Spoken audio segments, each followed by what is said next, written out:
Sure, fancy, eh? Jeez, my hands are sweating. Well, fantastic, great. Now that you guys all know everything about me, we might as well just fast forward to the Q&As. Why not?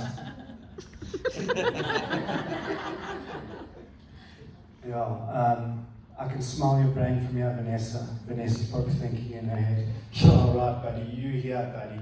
You're going to inspire us. You're going to motivate us. You're definitely going to blow the socks off us. And you know what? By the end of this, we're going to blow the roof off this building. But yeah, get lost. It's one of my philosophies in life. I've been lost for many years. Actually, I've been so uncomfortable in my own skin. I was living a lie my whole life, I promise you, from a kid up until an adult. I hated who I was. I wasn't being honest with myself, and I was not being true to myself. You see, I was struggling with something, and I was embarrassed to tell people this as I got older. And I just needed to change. But let me first take you way back where it all started. This is when I realized it's 1977. I'm 5 years old. I remember this day as if it was yesterday. I'm in the lounge behind the couch. I'm playing with my dinky car, but I'm doing this crazy movement like 100 times. Up, down, up, down, up, down. And I'm thinking to myself in my brain, thinking, what the hell am I doing, dude? Like, this little bit obsessive compulsive. Like, stop. But the weird thing was, I couldn't stop. It's like my brain had frozen. It's like I got stuck in my head.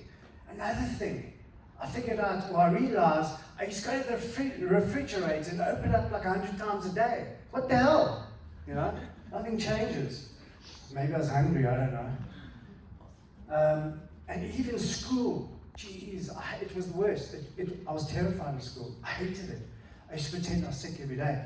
I used to make up excuses. I even tried to visualize or pretend I could disappear or become invisible at school, at my desk.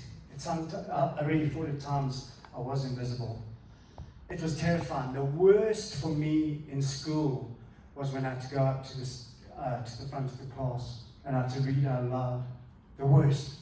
Terrifying. I used to look at the book, the words. I couldn't read the words. I made up my own sound effects and language. I thought, geez, Gab, what are you doing? The teacher thought, for what the hell? And the kids, I don't know if they laughed at me, but they probably thought, this guy must be foreign. He must be from another country. He's probably speaking his own language, something we don't know. So, I realized from a very, very young age there was something different about me. I was struggling with something. I just didn't know what it was as I got older. Does anybody know what the marshmallow test is? Okay. All right. Well, for those of you who don't know what it is, it's basically torture for a kid. So you go into a room, an assessor in a doctor's white uniform tells you, look, there are 2 marshmallows. I'm going to leave the room for a few minutes. I'm going to come back. And if they're still there, I'm going to reward you with another 2. Me, ADD, dyslexia, right. I hate both of them before you even close the door behind him. Because you know what? I knew it was only a test. Turns out, the results weren't good. I heard the adults whispering in the corridor, he's not going to amount to much. He won't succeed in life. That was terrible for me to hear. But from a very young age, from that moment, I decided no one is going to tell me or decide my destiny. No one. Definitely not a stupid marshmallow test. I just wanted the marshmallows. So, success does not come from winning, but it comes from your struggles. You have to embrace discomfort in life. You have to embrace your struggles. You have to embrace suffering. And success does not come from winning. In fact, it's the other way around. Success comes from failure. Because if you're not failing, you're not succeeding. And the more you fail, the more you're guaranteed to win and succeed in life. Sorry, my ADD has just kicked in again. It's one of those things I battle with my information. So, let me take you forward. 2017. Actually, my story is sounding a little bit like that movie. What was it called? Back to the Future. Back, forwards, back. No. Okay, so, telling you about, I was living a lie. I hated my life. I wasn't in the right place. I wasn't in a good space. I was pretending to be something I wasn't. Trying to fit in with the norm, with society. 2017. What's your why? I needed to find my why. I needed to find my purpose, my passion. I needed to connect. I've been so disconnected my whole life. Goodness. So I teamed up with Missing Children South Africa.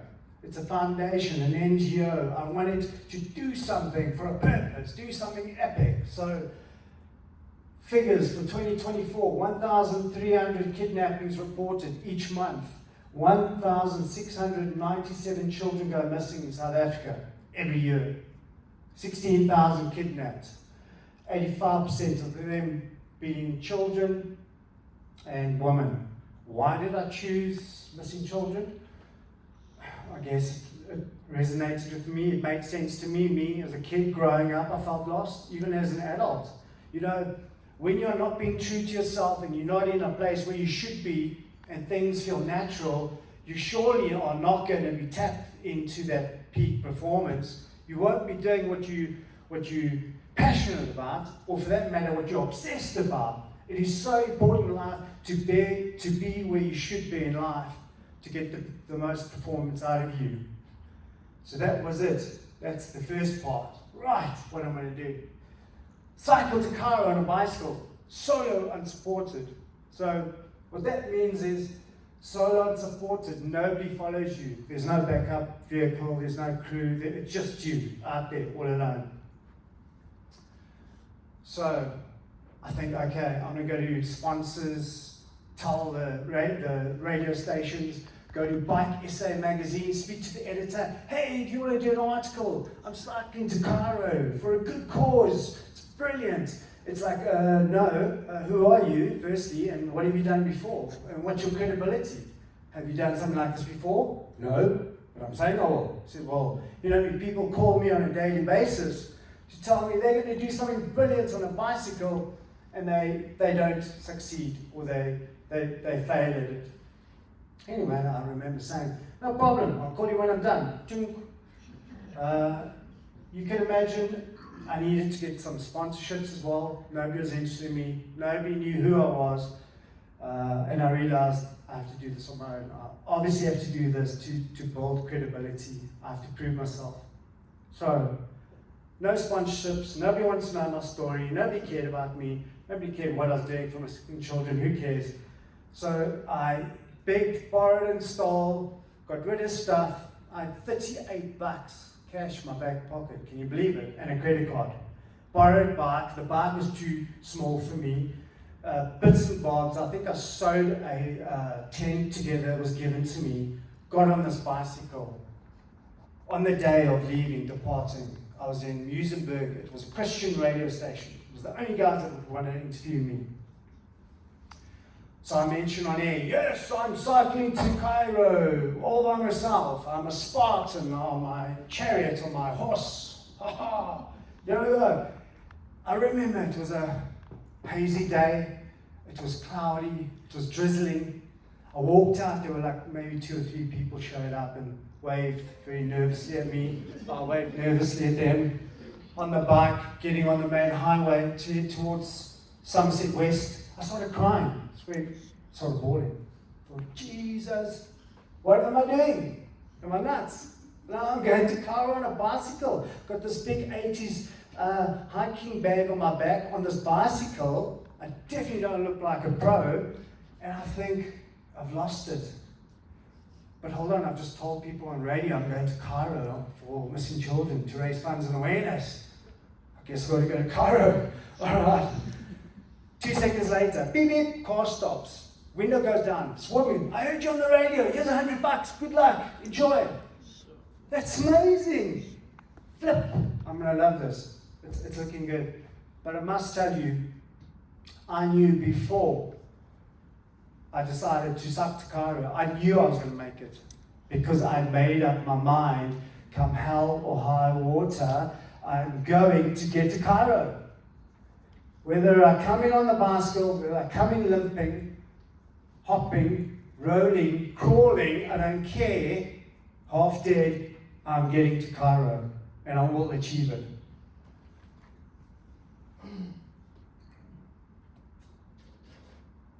Okay, so how do we navigate through times of uncertainty?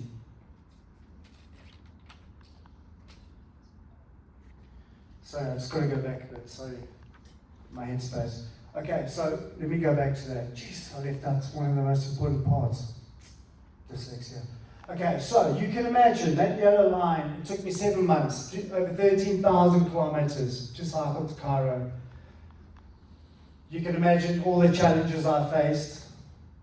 But I'd like to ask you a question. Which do you think is more important? The journey or the destination? The journey. Okay? What if I told you it was none of them? What if I told you it was the connections along the way?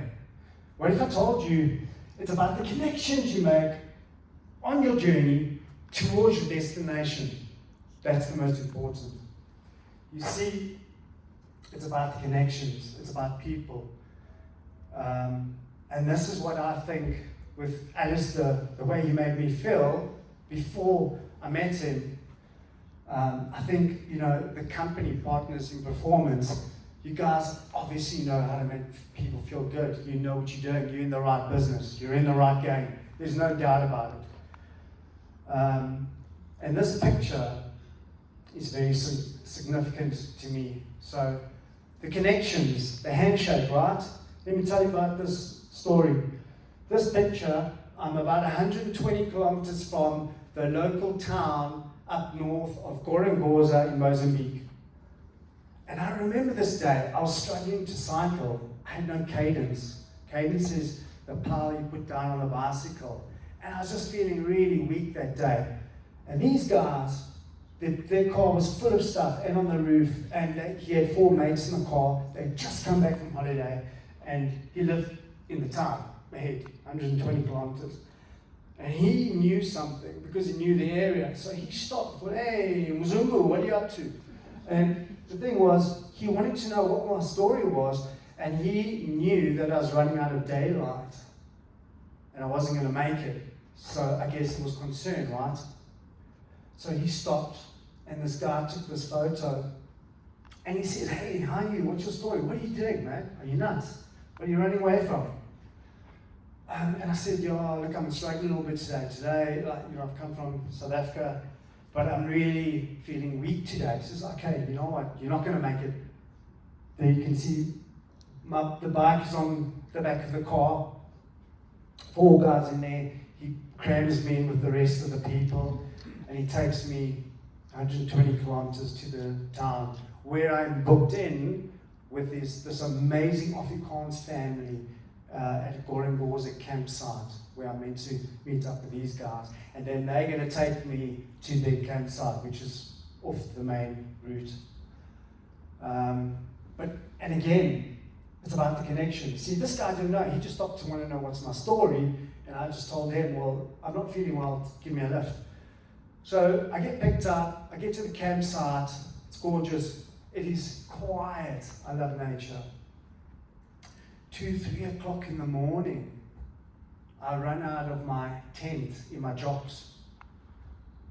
And I'm just like projectiling from every orifice, like a I don't even know how to, it's not a hose pipe, a fire hydrant, like a spinning top. Jesus, what's going on? I'm like sound like I'm giving birth, and you know what? It's in the dead of the quietness. The people at the main house, clearly they can hear I'm in trouble. And I'm like, okay, this is malaria, right? They come through quickly, they start self-medicating me. Wow, what a story. It's about the connections. This guy probably saved my life, because I would have probably, and just by the way, I've camped, slept in every imaginable place you can imagine, doing 13,000 kilometers through Africa with your tent. And I would have probably camped in the bush with my tent, and I probably would have got sick, and probably it would have been a worst case scenario. I had full-blown malaria that I was carrying for over a week and a half. It was manifesting in my system. I got so sick for a week and a half. Down, week and a half. And I was self-medicated. It helped me to get back on my feet, and I was really grateful for it. And that's what I'm saying. It's about the connections. And they say, if you want to go fast, go alone. If you want to go far, go together. All right, now I think I'm on the right slide. So how do we navigate through times of uncertainty? It's just something that Alistair mentioned, just like a key word, like if there was something you would like me to put in my presentation. How do you navigate uncertainty if you don't know what's going to happen? There are two things I can guarantee you in life. One, we're all going to die, and two, change. That's guaranteed in life. But there is something we can do to prepare for uncertainty. The one is preparing for uncertainty, and the other is anticipating the change. And I'll give you an example. It's one of my extreme endurance experiences or things that I've learned, hacks in extreme, is you reverse engineer your finish line. What that means is you play yourself going to Cairo on the bicycle, getting to Cairo, and then you reverse it like pushing rewind slowly through the countries, through things, being eaten by a crocodile, being shot at, bow and arrows, every possible scenario, situation, die, coming reborn, whatever, and back to the start in Cape Town, Muizenberg. And then you mentally prepare yourself. Very simple. What's the worst that could happen? I die. All right, get on with it. But literally, it took me 3 seconds to prepare mentally. I literally just said, I'm not cycling to Cairo. Makes sense, right?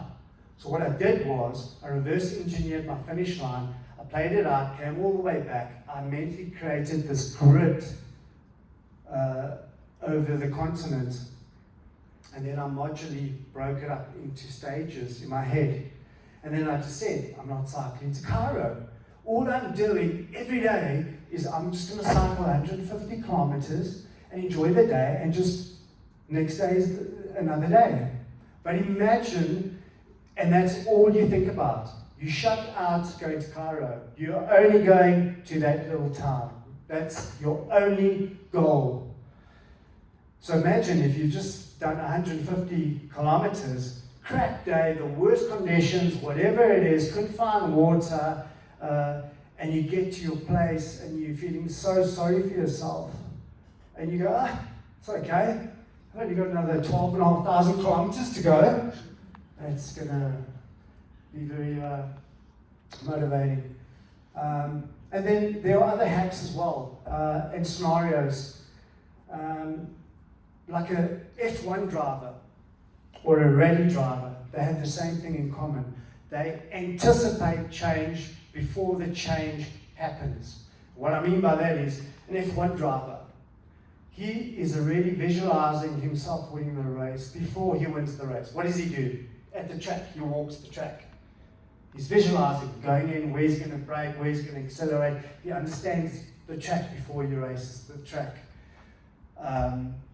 And because F1, you literally are turning your steering wheel before the bend. That's how fast these cars go. So you are anticipating change before the change occurs. And then another one, rallying. One of the things, I wish I was a rally driver. One of my alter egos, I wish I was a pop star when I grew up. I used to practice on the mirror. They're gonna give you up. Anyway. One of my favorite songs, by the way. So rally, these guys, I love it, man. These guys are insane. So here you are in your car, sponsored car, you've got your co-driver, co-driver's got the map, everything on the map, tells you everything, every bend, corner, where you need to brake, where the cattle are, where the bridges are, everything is there, right?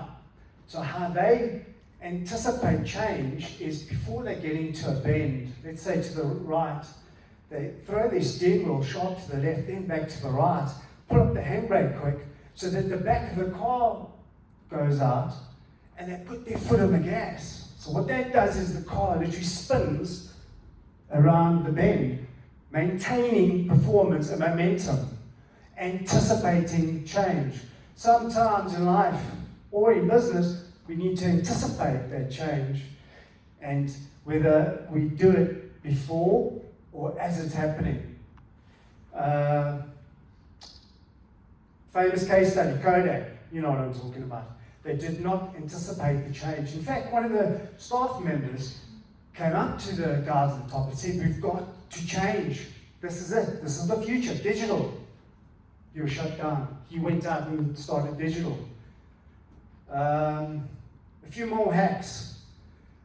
When you're out there doing extreme endurance, I use this little hack. You don't think cumulatively, which is you block out time and distance. And there are other hacks, which is, so if it gets really tough out there, I tend to visualize, I could be in a worst case scenario. It could be in a tougher place. I could be suffering worse than what I am right now. And if it starts to get even more worse, I just visualize going over that finish line in Cairo. And that then propels you, gives you all that power, all that energy, all that enthusiasm, and then it makes you really focus and understand what you're doing, because that excitement, you just connect with that excitement and that joy of victory, which helps you to continue through Africa. And then there are times when you can literally like, yeah, man, I'm such a lean guy, man. I'm like a Spartan on my horse, going through Africa. Look at me, ha. Then like a moment later, I'm going, oh my God, what am I doing? I'm crazy. I'm nuts. And then there are times when it really, really gets tough, and that's when you go into this, almost like you fall into a robotic state of mind. You blank out pain, physical pain, and you just become mechanical, and you move in this mechanical way, and that's an endurance hack. And you just go in that like constantly, and you come out of it, oh my God, I'm still alive, I'm alive, and go into it. So those are a few hacks.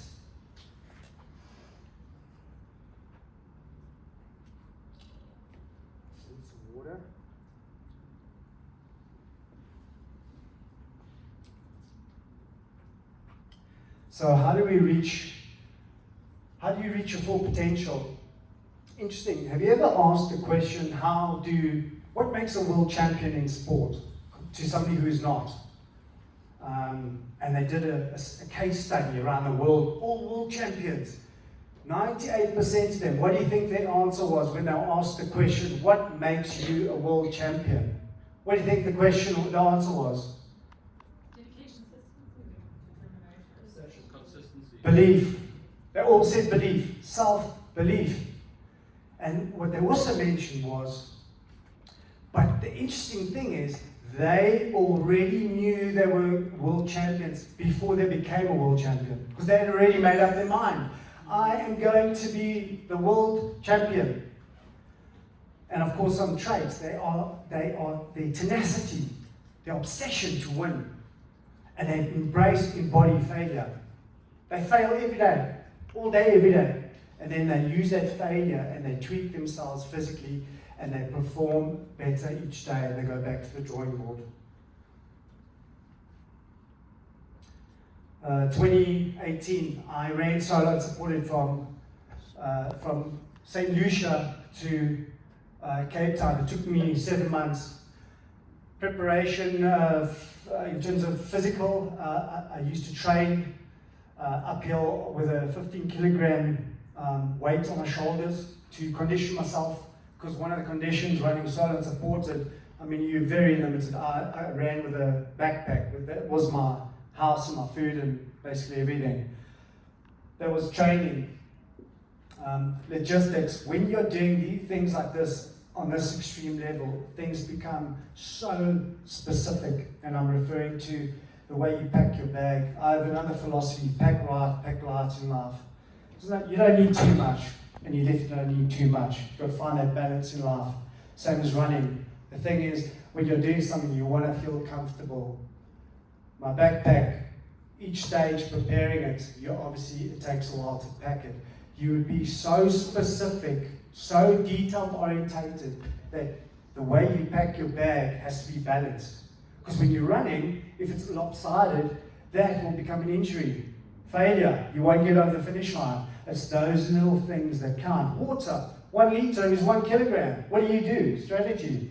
Do you take 5 liters? Or do you use more energy to carry the water? Or do you dehydrate? Heck, you have a dry liquid, which is like a game or something, after you run out of your liquids, just in the mouth to keep your mouth wet. So yeah, I mean, many experiences running through Africa.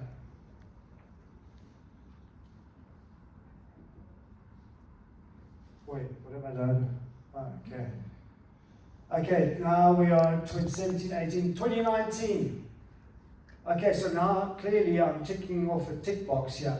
I don't know if I've told you this, but I was actually going for one of the world records. I was going for the longest triathlon in the world, which is 3 disciplines. Run, cycle, and swim. And let me tell you, I suck at swimming. I'm no dolphin in the ocean. I'm useless, actually.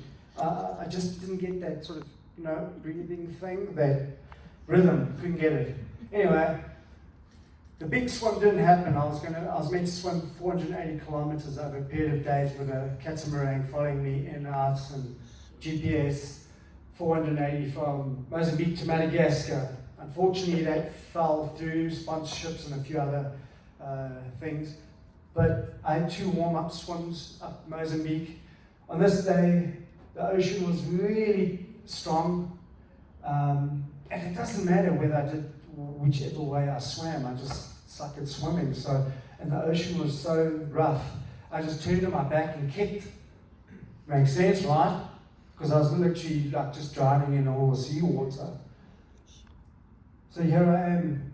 There's like a dhow and there's like a medic, because by law you can swim solo, but you can't do it unsupported. You've got to have like a dhow and a medic, and so I've got STV following me. Yes, go! And I'm like kicking, like half dying. Halfway through my swim, Jesus, my leg, there it goes. It's cramping. You better not cramp for me. There's no ways. Went into robotic mode, blanked it out. And I just said, I don't give it, I don't care, you're not going to do that now. I made it. But if you want to do that long swimming, at no time soon. But yeah, incredible story. See, the miracle isn't that I finished. I had the courage to start in the first place. It's very hard to get onto the starting block. And in my profession, extreme adventuring, it's really difficult to get on the starting block, like sponsors and backers and media and PR and social and back office and blah, blah, blah, training. But to get onto the start and take that leap of faith, it's the best job.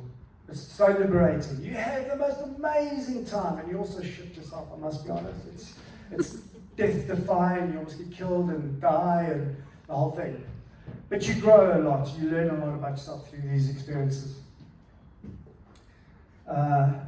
You need to embrace, there are 2 things I'd like to speak about, and that is fear. I think we've got it a little bit wrong. Fear is not a stay away, danger, because we are hardwired to resist this. Fear is in fact our friend, because believe it or not, fear tells us what we actually should do. How many times it's like, okay, I need to get on that treadmill. No, you can't, it's too early. No, you can't, you don't have time. The thing is, fear doesn't want you to do the thing. So, maybe next time when you feel fear, step towards it. Take that leap of faith. Because you know what? You might enjoy it, And you might just have the best damn time of your life doing it. So next time in life, wherever you are, and you feel those butterflies, and it's like, oh my God, I'm feeling fear. Embrace it, step into it. That's where you grow. And the other is your comfort zone. Jeez, get rid of that. It's a dead zone. It's a wasteland. Nothing grows in those places. Don't get stuck in your comfort zones. Honestly, it's a place you don't want to be there. Okay, I don't know why that's like that. Sorry, there's one missing. But anyway, okay, so it's two splits. The top one, in 2020, I ran 388 kilometers along the coastline of Mozambique in 10 days. I lived in Mozambique for a few years, so my legs were conditioned technically to run on the beach. It's what I used to do every day. I used to run on the beach. So you can imagine, again, you have your challenges. Again, solo unsupported. I'll tell you a funny story. A 6 a.m. stage turned out to be a 10 p.m. stage for me. 2 or 3 days prior to that, I was in a very, very remote area in Mozambique, so there's no power. I couldn't charge my GPS watch and stuff. So strategy is, along Mozambique's coastline, there are a lot of lodges along the way. So of course, you anticipate, so you get your accommodation and your the place where you need to stay at each stage arranged before you start. And the thing is, you push your GPS, ding, all right, today's stage 48 Ks on the beach, run 48 Ks, stop, turn left. And because of the coastline, they've got very high sand dunes, sometimes you can't see the lodges. So it's very important to know exactly where to stop and turn. And that day I had no GPS and I ran. I was just like thinking, okay, should I turn off now? No. The worst day for me, soft sand, angular beach that day. Incredible headwinds. It was an extremely hot day. No cell phone coverage. I ran and I got to the point where I managed to get a little bit of cell phone signal. Hello, in the bush, and the wind's blowing, the sand and everything. And I speak to the Eco Lodge manager. Help, where are you? And he said, don't worry, I'm going to go to the dune. I'm going to put a whole thing of wood up there and I'm going to light it. It's a beacon.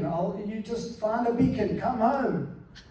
It turns out I'd overshot my turning point by 12 kilometers from 6 a.m. in the morning to flipping 10 p.m. at night. Have you experienced when you're overtired, you kind of hallucinate? I promise you, I'm running on the beach and I'm like, Jesus, what's that? Is that a UFO? Oh my God, it's just a ship light.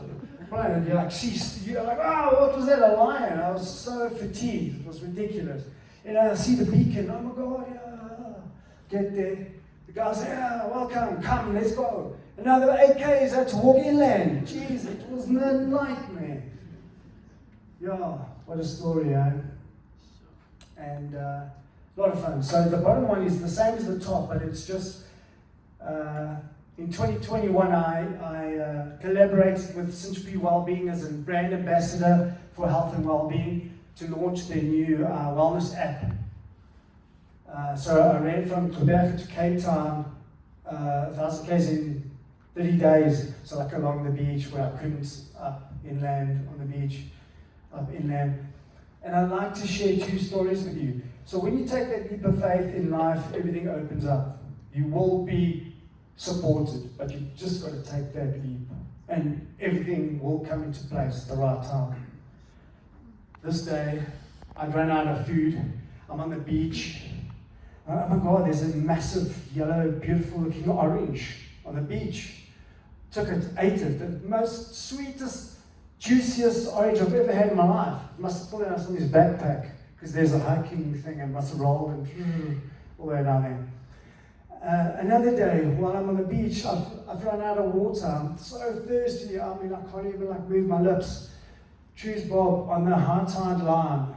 I see a bottle, a mineral water bottle, but it's branding had come off from all the movement. I'm like, okay, well, hell, here it goes. The most sweetest mineral water. I was so blessed. And that's the thing. These things just appear along your path, on your path. But you just got to keep moving forward, right? I say, fall forward in life. As long as you're moving forward, doesn't matter how fast. So, as a kid, I realized I needed to control my life. The marshmallow, remember? Amount to nothing. Well, I can control my physicalness, right? And that's what I decided as a kid. I will decide physically. I'll decide on the podium where I choose to end, first, second, or third. I will control that, my physical performance, because I can't control the others, the dyslexia, the ADD. And that's what I've been doing for a very long time. And then I faced my biggest challenge, a mental challenge, not my strong point, but anyway. So I'm busy publishing a book, pretty proud of myself. Well, I must say, my girlfriend, she's a brilliant copywriter and creative. She did help. But AI, even when I use AI, I messed it up. That's how bad my dyslexia is. And that's what it is. That's my title. Wild at heart, lost in adventure. I guess that's who I am. I'm wild. I think we're all wild. And I've been lost in adventure for all these years, trying to find myself. Reset, readjust, restart, refocus, repeat as many times as you need to. Just don't quit. God damn it, ever. Just don't quit. Just keep going, guys. It's really not that bad. So you remember when I got on the bicycle, nobody gave a damn about me, nobody wanted to hire me, sponsor me, whatever it was. I had $38 in cash in my back pocket. Turns out to be one of my greatest investments. So since 2017, over the past 9 years, I've accumulated 12.2 million in PR value, 44 million in press coverage, media, TV, radio, newspapers, online, blah, blah, blah, blah. I've been awarded the Purple Heart for my humanitarian work over the past few years in child trafficking. I was made an ambassador for Central Wellbeing. I'm busy publishing my book. I've started a 6-day backpacking adventure hiking business along the Wild Coast from Mbweki to Sun City. The Wild Coast, I love that place, guys. Don't know if you know it. I just love Zululand in the Wild Coast. Brand ambassador, yeah. So you remember the sponsors?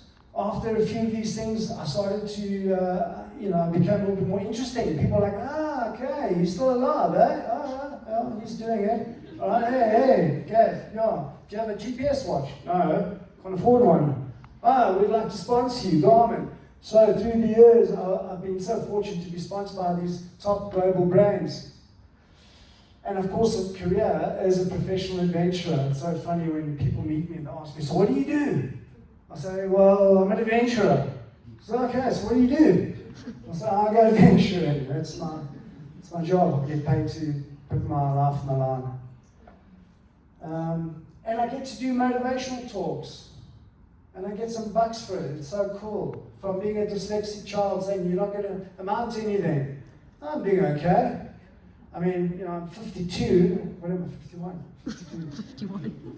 But I feel 35. Take home, guys. Make every setback count. Every challenge count.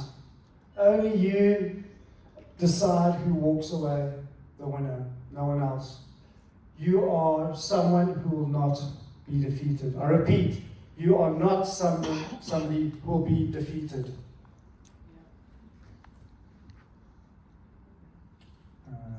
Where am I? Dyslexia, focus. If you are physically and mentally exhausted, keep going. Doesn't matter. It's okay.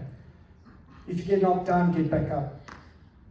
Do it alone, do it broke, do it scared. Just bloody well. Do it! I love Nike. Just do it. So simple, eh? Okay, so Vanessa, so actually it's Q&A time. Thank God, you should have seen the expressions when I said earlier on, right, let's just go straight to the Q&As. Like, you're right, buddy. Okay, so I hope that was cool. If you have any questions, feel free